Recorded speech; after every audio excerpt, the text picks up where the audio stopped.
Hello, and welcome to the December episode of the MiCare Champion Cast.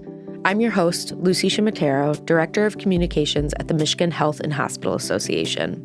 As we observe National Influenza Vaccination Week, December 5th through 9th, I have two local experts joining me to provide the latest state data on vaccinations, in addition to some helpful takeaways for both providers and patients this flu season. The first guest I'll introduce is Dr. Natasha Bagdasarian, who is Chief Medical Executive for the state of Michigan. Dr. Bagdasarian is certified in both internal medicine and infectious diseases and is a fellow of the Infectious Disease Society of America. In her role with the state, Dr. Bagdasarian provides overall medical and public health guidance and serves as cabinet member of the governor. Dr. Bagdasarian, welcome to the show. Thanks so much for having me on today. Well, I have no doubts that many of those listening are familiar with who you are and have probably worked with you, but I would love if you could share a little bit of insight on what led to your current role and also why did you choose healthcare? Well, I'm an infectious disease physician by training, and ID was always my first love. So since college, I knew I wanted to work in infectious disease, and I've always been fascinated by outbreaks and pandemics. And that led me to having some really interesting career experiences around the globe. I got to work for the World Health Organization in Geneva. I worked in Singapore for many years. I did some work in Bangladesh for the American Microbiology Society. So I had some really cool experiences. But in 2020, I moved back home to Michigan during the pandemic, and it just seemed like the perfect opportunity to give back to the state and work on COVID-19 and work on our response. And so I'm really grateful that I had the opportunity to do that. Well, as a resident in Michigan, I can say firsthand how grateful I am for your expertise during that time. But I also can say from the MHA standpoint, our teams were working very closely with MDHHS, and really your role has been invaluable and continues to be invaluable, not only for residents, but also our hospitals and health systems. Thank you for saying that. Yeah, very kind of you. Of course. And to jump into today's topic, can you start by sharing the latest on statewide childhood vaccination rates in Michigan? I mean, are we doing better or worse in terms of last year's rates? And can or should we expect any sort of surge in pediatric illness the way we did last year? Really great question. So if we parse that out a little bit, I'll say that overall with vaccines, we are not doing great right now. If we're talking about routine childhood immunizations, so now I'm talking about just vaccinations in general, not talking about COVID or flu vaccines, just routine childhood vaccinations, we're actually doing quite a bit worse than we were before the pandemic. Wow. In 2017, our statewide childhood vaccination coverage rate was almost 76%. So we were doing really well. That's for children between the ages of 19 and 35 months. And we're now down to about 66% in that age group. Wow. And this is for things like measles, mumps, rubella, routine vaccines that have been around for decades. So we are doing worse there. Now, those rates pick up a little bit by the time kids start kindergarten. So that's one piece of good news. In terms of those seasonal vaccines, though, things like COVID-19 and influenza, we are also lagging a little bit. So influenza vaccine rates, now these are not just for kids, this is overall. Statewide right now, so this is as of early December 2023, we have administered about 2 million influenza vaccines statewide. Now, this is in a state of 10 million. And usually at this time of the year, we have hit the 3 million mark. So we're lagging there. And then in terms of COVID-19, as you know, there's a new COVID-19 vaccine available to cover this season. And statewide, we're only at about 8% uptake. Wow. So only about 8% of our residents have had this year's COVID vaccine. The numbers they're different in different age groups. Our over 65-year-olds in the state do much better with their vaccines than younger folks do. And that still holds true for this newer COVID-19 vaccine. So we're not doing as well as we had been just with vaccines overall. I think there are a number of reasons for that. And the pandemic is a big part of what we're seeing. Yep. You asked about whether we'd be seeing a surge in some of those viral respiratory infections. And we are already starting to see those numbers going up. Oh, no. So is the latest COVID vaccine, that's safe for children as well? It is. Okay. So COVID and influenza vaccines are both available for all Michiganders. Everyone over the age of 6 months should get and can get a COVID and flu shot, and they can be administered at the same time.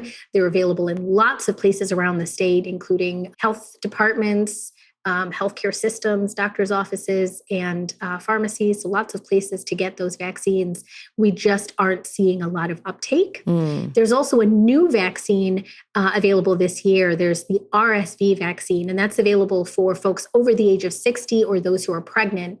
So it's a more niche population there. And we're hoping that pregnant folks and those over the age of 60 will get their RSV shots as well. Right. And this is a question I wanted to ask both you and Dr. Denenberg, but if you don't mind, what do you find are the most common reasons parents and caregivers in Michigan don't get their children vaccinated? I know you touched on it's kind of a resulting impact of the pandemic, but what other reasons do you hear from patients? You know, before the pandemic, there was a lot of vaccine hesitancy. I'm not a pediatrician. I take care of adult patients, but even with my young adults, so, you know, those who are 18, 19 years old, there's a lot of skepticism about vaccines that I don't see in older age groups. You know, when I take care of my elderly patients, they are usually coming to me asking for vaccines. So there's more vaccine hesitancy, I think, in younger age groups. And I think that also applies to parents of young children. And it had been there for a long time. There has been misinformation about vaccines out there for a long time, things that have been proven incorrect, like the myth that MMR causes autism. It has been proven not to be an association, but people still have a bad feeling about that vaccine. People have all kinds of feelings about things like the HPV vaccine, and sort of thinking that their children may at some point become sexually active. I think that's hard for some parents. And with the pandemic, there was just so much more misinformation and also deliberate disinformation out there. And that makes me really sad. You know, it's one thing if people are spreading information that they think is true, but isn't. And with disinformation, there were folks who were spreading things that were clearly untrue and that they knew to be untrue about vaccines. And I think that really changed people's feelings about vaccines. It caused a lot of distrust in the medical community, in the public health community, and also just the politicization of COVID. Right. COVID became a political thing. It became something that reflected more about your political beliefs than your health beliefs.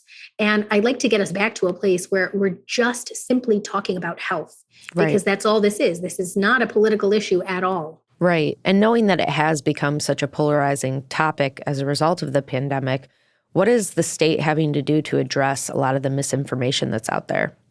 So a lot of the misinformation and disinformation that we see is happening on social media and within friend groups, within social networks. And it becomes harder to combat that kind of misinformation. So, you know, if there is misinformation, we can provide correct information and we can put our correct information on social media as well. We can put it on billboards and we can push out our correct information in as many ways as we can. But the issue is whether the correct information gets shared in those same social networks. And it doesn't always. So there is a lot of national attention right now to combating misinformation on things like vaccines, but just public health overall. What are the most common, you touched on a few, but what are the most common questions that you would say doctors are still seeing about vaccines? There are some common myths about vaccines that still exist. Some of the ones that I get in my clinical practice routinely are that I don't want to get the flu shot because it'll give me the flu. And the flu vaccine will not give people the flu. You can feel achy and tired afterwards, but that is a normal part of your immune response. You're just producing those antibodies. It means the vaccine is working. But a lot of people still believe that the flu shot will give them the flu. And then I've also heard some myths and misinformation about COVID-19 vaccine causing infertility and all kinds of things, which again, we know that not only do they not do those things, it's it would not even be theoretically possible for some of these complications to occur. Mm-hmm. And in fact, when we look at the risks versus benefits from vaccines, we know that with COVID vaccine, for example, that the risks of developing COVID far, far, far outweigh any risks of complications or side effects from the vaccine itself. Right. I think that's a really important point. And how are you approaching reaching out to the people who are either vaccine hesitant or, I guess, anti-vaccine? How are you sharing information or addressing misinformation with those folks? Well, there are some folks who are anti-vaccine and nothing will change their mind. And so they're not going to be swayed by anything. But we've done numerous focus groups, and there have been numerous studies done looking at who folks trust and who folks want to get their information from. Mm-hmm. And it's not always me. It's not always the state. In fact, it is rarely the state. It's rarely government. We still find that folks trust their physicians and their nurses, their healthcare providers. Mm-hmm. So folks want to get this information from their healthcare providers, number one. And number two, there are lots of trusted messengers within communities that people listen to. So they may listen to their pastor, their local faith leader, their local community leader, someone who leads an organization that they're a member of.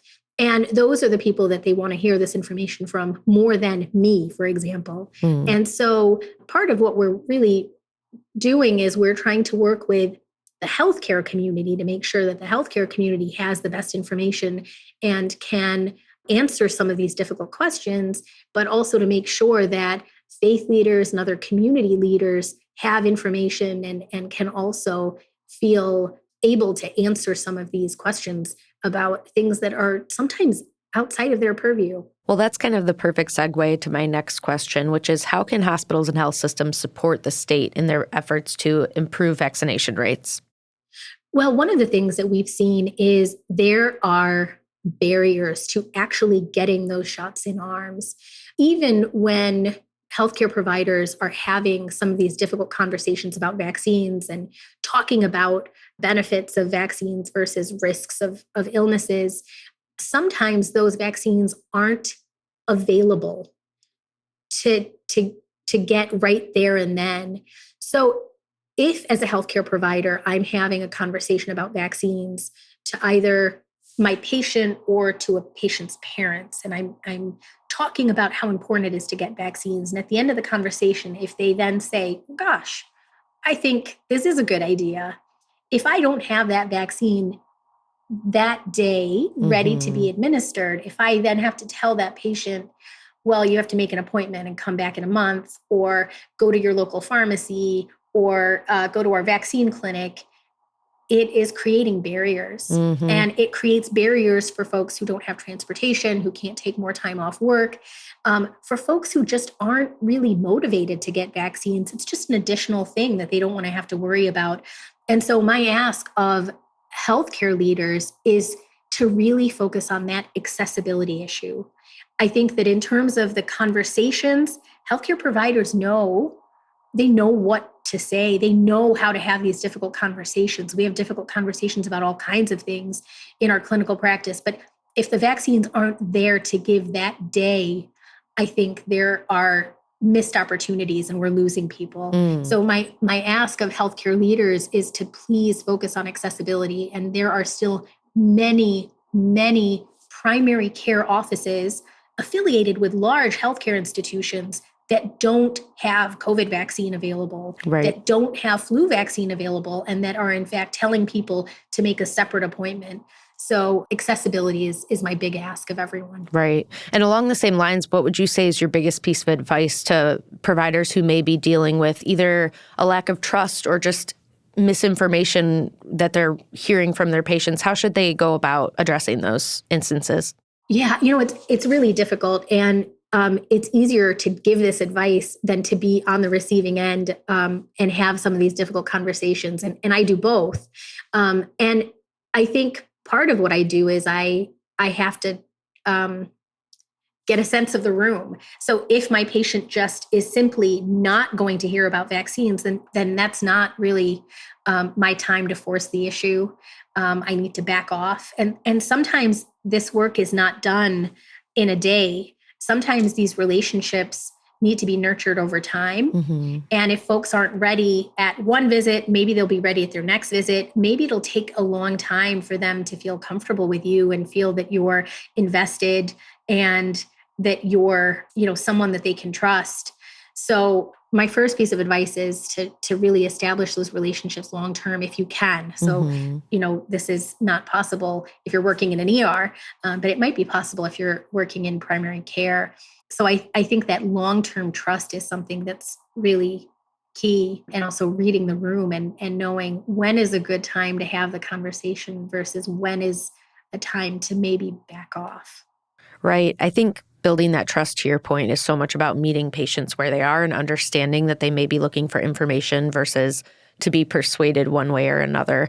So what advice do you have for patients who may be looking for more information about the vaccines, whether it be the flu, COVID, RSV? Where should they be going and who can they reach out to with those questions? There's great information on, of course, the CDC website and on the MDHHS website. But again, we're finding that that's not really where a lot of people want to get their information from. So I would say that rather than having a conversation with someone on Facebook or on another social media platform, talk to your healthcare provider, make an appointment and sit down and talk to your healthcare provider and ask some of those questions that maybe they might seem silly, but you really want to know. You really want to get those answers.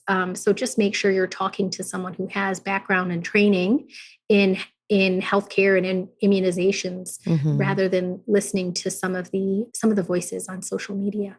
Absolutely. And beyond your primary care doctor, there's also local health departments, local pharmacies, community leaders, as you mentioned earlier, a lot of people who are there to help and answer vaccine questions for those who may have them. Where can we go to learn more from the state about vaccinations? We have lots of tools for fall and winter viral season as well. So vaccines, of course, are the best way to prevent against serious illness. But if you do get sick, and you can probably hear from my voice that I am getting over a cold, but if you do get sick this season, there are lots of tools. And so you can learn about some of these tools on our website as well. So, we have COVID-19 tests, and you can still get free tests from the federal government.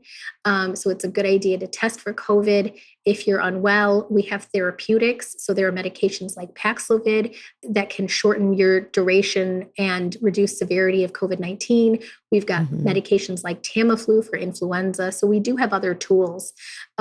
There's also advice on things like staying home when you're sick. We really want people to stay home when they're unwell, whether or not it's COVID, whether or not it's flu. It's always a good idea to stay home and not spread those germs around. So there are other tools besides vaccines. But one last thought, Lucy, I get asked a lot about ways for people to boost their immune systems, especially during the winter months. And in addition to things like getting a good night's sleep, exercising, eating a healthy, balanced diet, the best way to boost your immune system is actually by getting a vaccine. Vaccines are immune boosters. They are signals to your immune system, telling your immune system exactly what to be on the lookout for. So, take care of yourself overall. We want you to be healthy and well, but also I'd like folks to think about vaccines as immune boosters. I love that. I think that's a great way to put it. And it's your best protection against the flu, right? Exactly. Perfect. Well, I'm going to include links to all the resources that you mentioned throughout the episode today. And I just, again, like to thank you for joining me. It was such a pleasure to talk to you, and I hope that you start to feel better. Thanks for having me on. Now joining me is Dr. Matthew Denenberg, who serves as Chief of Pediatrics and is a practicing pediatric emergency medicine physician for Corewell Health Children's in Royal Oak, Michigan. Throughout his career, Dr. Denenberg has been active in many state and national medical organizations, sharing his passion for caring for children in safe, high-quality, family-centered patient care. Dr. Denenberg, thanks for being here. My pleasure. Thanks for having me. So before we pick up where Dr. Bagdasarian left off, can you just start by sharing a little bit more about your role at Corewell Health and what exactly led you to becoming a pediatric clinician? Sure, absolutely. I've actually been with Corewell, or the previous Spectrum Health, since 2003. This is really my first job, with the exception of a little bit of time in Alaska since finishing residency. But I started pediatrics back in medical school. I knew I always wanted to work with children. dating back to my time in college working with children. And so I also, with my personality, knew that I wanted to be in emergency medicine. So I gravitated towards pediatric emergency medicine. And so, of course, I ended up coming back to Detroit, where I grew up in the Detroit area, to work at Corewell Health East at Beaumont Children's, where I am now as the chief of pediatrics, and still practice in the pediatric emergency department. So vaccination and respiratory illness are an important part of my work and an important part of what we do as pediatricians. Absolutely. And what would you say is your favorite part of your job? My favorite part of my job is helping. This is going to sound terrible, and my family thinks this is terrible when I say this sometimes, but I actually get satisfaction helping really sick kids. And it comes from the fact that, they have a long life ahead of them, a lot of opportunity. And so, taking care of really sick children in the emergency department, I take great pleasure in seeing them leave the emergency department or get admitted to the hospital and leave the hospital and live a long life. Well, that in itself sounds extremely rewarding, and I can't thank you enough for taking time out of your busy schedule, helping Michigan patients and children specifically to be with me here today. To dive into the discussion about childhood immunizations, can you give our listeners an idea of what a surge in pediatric illness has looked like in years past? Not to scare anybody, but to give a real-life perspective on why it's so important that we do protect children from illnesses that are preventable, like the flu and RSV. Yeah, sure. And we've been talking about this a lot lately, especially since last year's, triple-demic, so 3 viruses at once across the country, quite frankly. To me, every year, starting around October, we start seeing respiratory illnesses, RSV, flu, other respiratory illnesses, and our hospitals and our emergency departments go from, a certain level of capacity, so maybe 60 or 70% full to 100% full, right? So children's hospitals are always busier during respiratory season, what we call respiratory season. And so every year we see RSV and flu. Some years are worse than others. Some years the hospitals are busier for 3 months. Some years they're busier for 6 weeks, but they're always busier and we always have a surge in patients. Last year was particularly severe in that not only did we have a surge greater than I've seen in my 30 years doing this, but our hospitals were full, our ICUs were full, our emergency departments were full, our EMS, our paramedics were transporting patients were too full. To me, that was a surge on steroids. We were seeing more patients than we could take care of across the state, quite frankly, across the country. And so that was a true surge. That was a recognition that we don't have enough capacity in our ICUs across the country for children. We don't have enough beds. We don't have enough caregivers. This year, we're seeing a normal sort of high rise of RSV and flu right now. We're starting to see our hospitals start to fill up, but it feels like a normal bad year or a normal busy year. It doesn't feel like that, crazy surge that we saw last year. But we're busy. Our ERs are full, our hospitals are full, our PICUs are starting to fill up. But it feels, to someone who's been doing this for almost 3 decades, it feels like a relatively busier than normal, but normal respiratory season for us.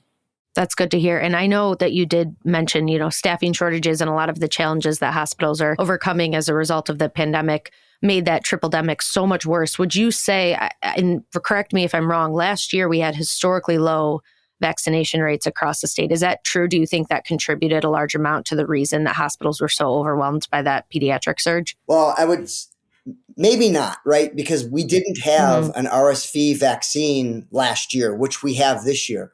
So a lot of the surge last year was because of a particularly robust RSV season, more than we've seen in decades.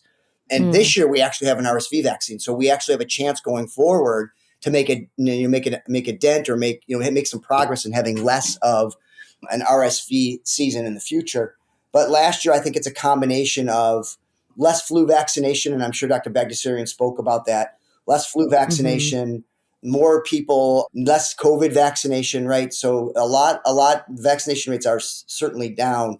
But last year was just a predominantly bad RSV year. For some more RSV cases, the virus seemed to be worse than normal. So lots of things contributed to the surge. And of course, the staffing shortages, especially in pediatrics, are a problem. Pediatrics is a specialty where we really need people that are really good at taking care of kids.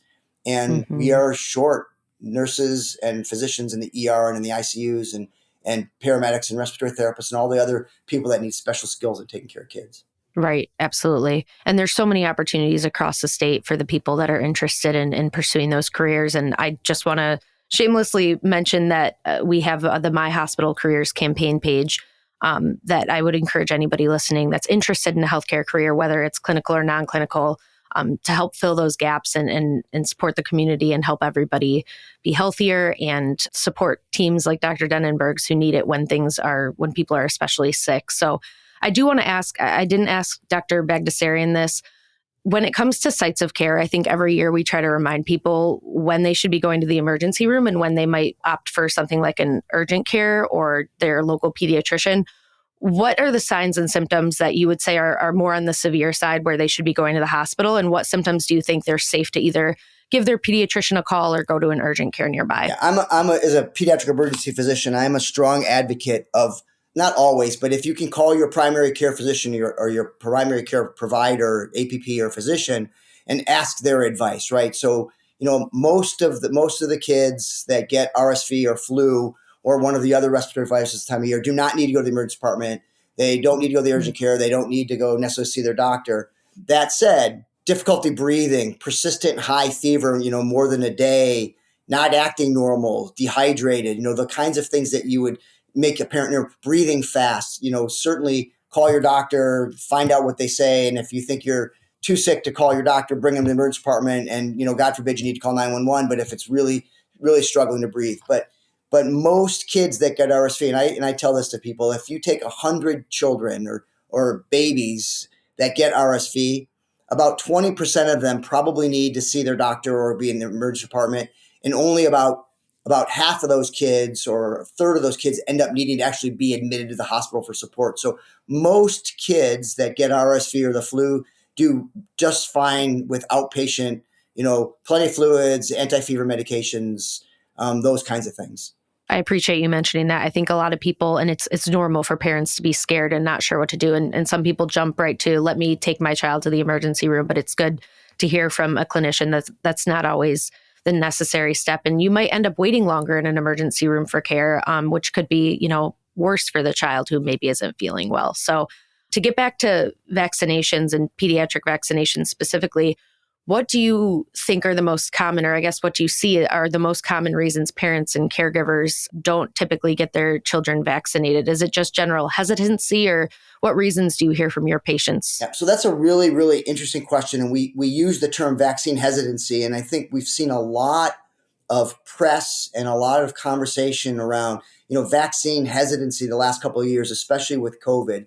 And, while it's seems to be common for people to blame it on social media and the anti-vaccination effort, vaccine hesitancy and anti-vaccination are two different things. I think one of the things I think we see, and particularly in children more so than adults, why we see more vaccine hesitancy is I think parents are questioning the safety of vaccines, right? And they're hearing things in the lay press, they're reading things, they're seeing things in the community. These are sometimes new vaccines that haven't been necessarily given before. So parents are rightfully concerned about the safety of vaccines, the safety of whether it's true, which it's not, that they cause autism, those kinds of things. I think there are personal beliefs and cultural beliefs that I think drive some people away from vaccinations. I think there are some communities and some people that just don't trust vaccines. They don't, especially when we start talking about things like RNA and the science behind vaccines. And then, of course, there's people that believe they don't need them, right? Dr. Denenberg's out here telling me that if I get RSV, low chance my child's even going to get that sick. It's going to be like a common cold. So why should I get a vaccine to prevent the common cold? And so, I think that people believe that there's a lack of need for it. And so I think those all add to sort of the hesitancy. The true people that are anti-vaccination is a very small percentage. I actually think, and I'm sure Dr. Bagdasarian talks about this, vaccine hesitancy is something that we actually can get a handle on and we need to work at, especially since Michigan is actually approaching that 62% vaccination rate for normal everyday childhood vaccinations. And that's a real problem. RSV, flu, those things aside, if we start seeing measles and mumps and rubella and God forbid things like polio again, we'll really be in trouble. Yeah, that would be a very scary situation. And I'm sure post-pandemic, nobody wants to see anything like that. You touched on a few of the misconceptions, and I think maybe if you don't mind sharing a few more that you see, but also when you say that we have the opportunity to get a grasp on some of the misinformation that's there. And again, there, like you said, just to echo that, there are more people who are on the fence and unsure than there are people that are simply anti-vaccination altogether. So what's your approach to getting in touch with those people or those patients that you see that are just not sure or don't have all the information and rightfully are concerned about safety before they have all the information that they need? How do you approach that, and what works and what doesn't? I actually believe, like a lot of other things in healthcare, the lack of vaccination or vaccine hesitancy boils down to trust, right? We need to have a trusting relationship with our patients and the parents of our patients in order for them to be willing to get vaccines, right? And so for a long time, we thought if we get a movie star on TV to say vaccines are important, or Dr. Denenberg, who they don't know from anybody else who's doing advertisement, that they'll convince them they're vaccinated. I really do believe if we get this down to basics, if we get folks talking to their primary care physicians or their family practitioners or the nurse practitioners in their offices, if we get them talking to their school nurses or their teachers, or we get them talking to their clergy, and people start talking to those people that they trust and have a meaningful, trusting conversation about vaccines, I think our vaccine rates will climb back up.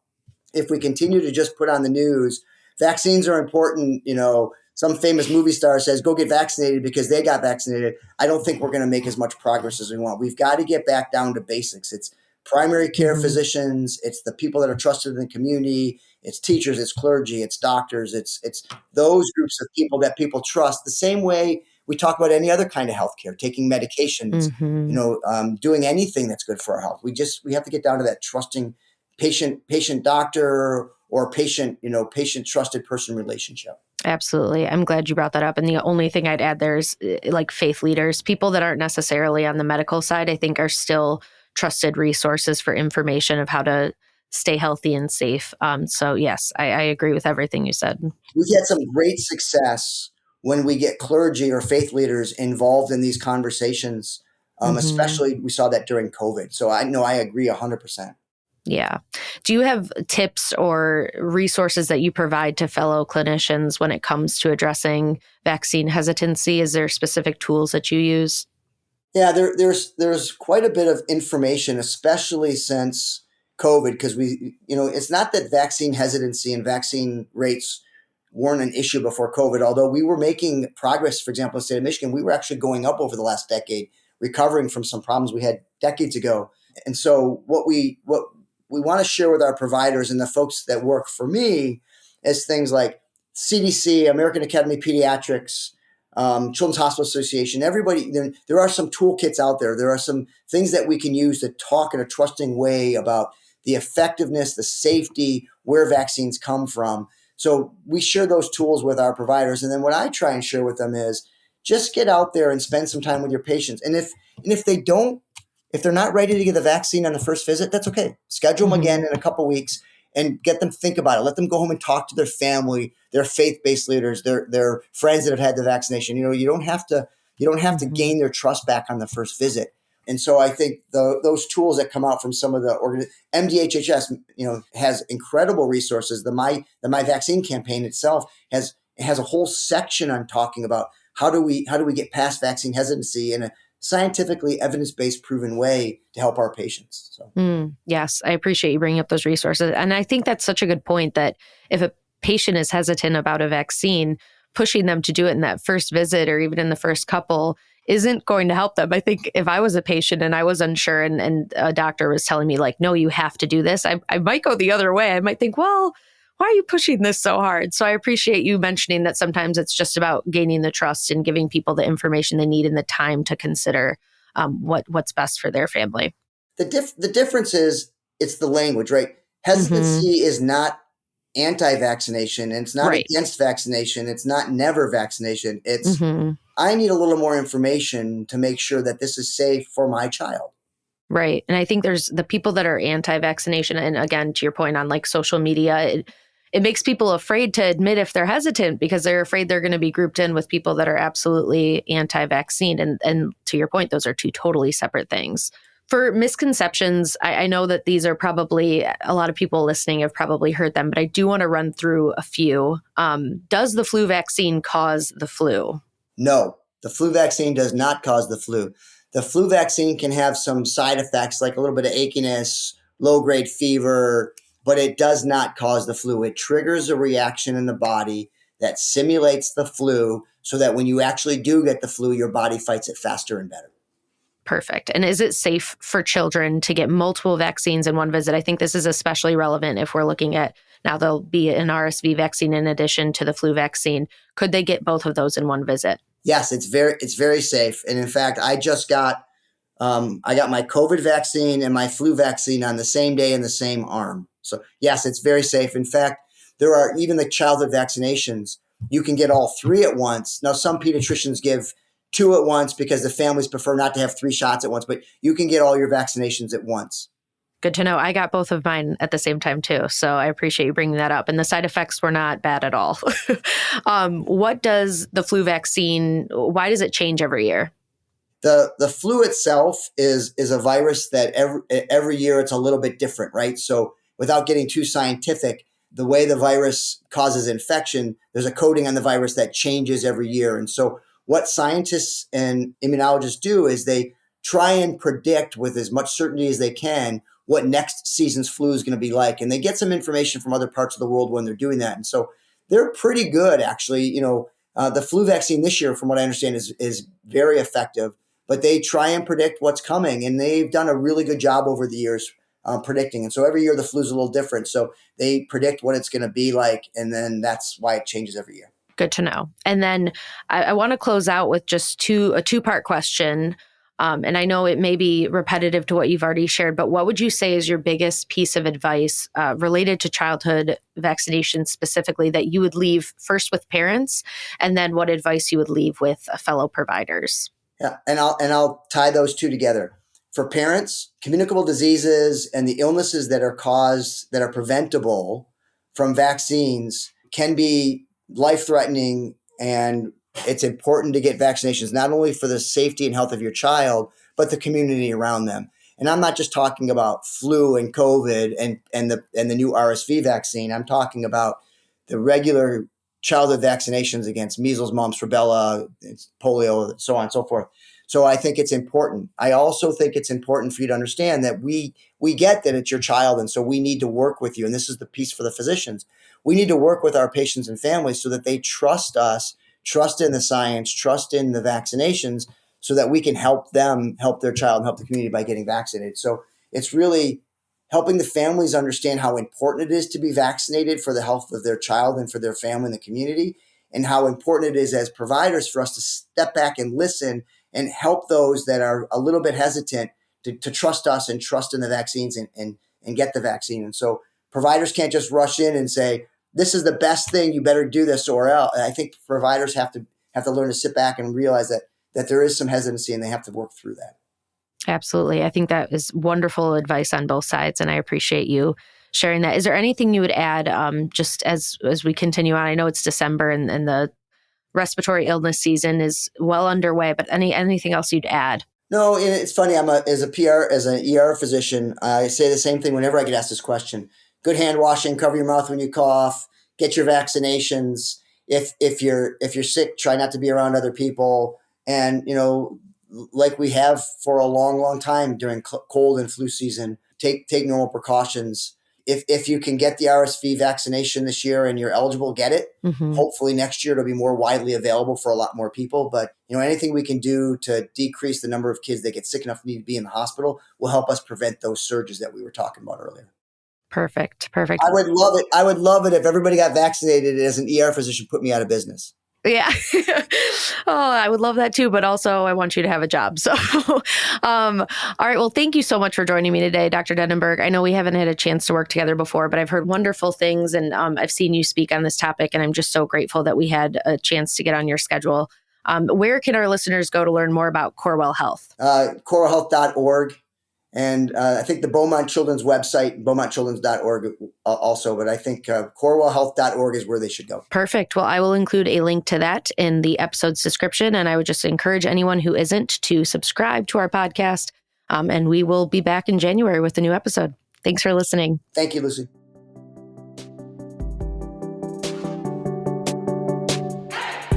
Thanks for listening to the MiCare Champion Cast. To learn more or get involved, visit MHA.org.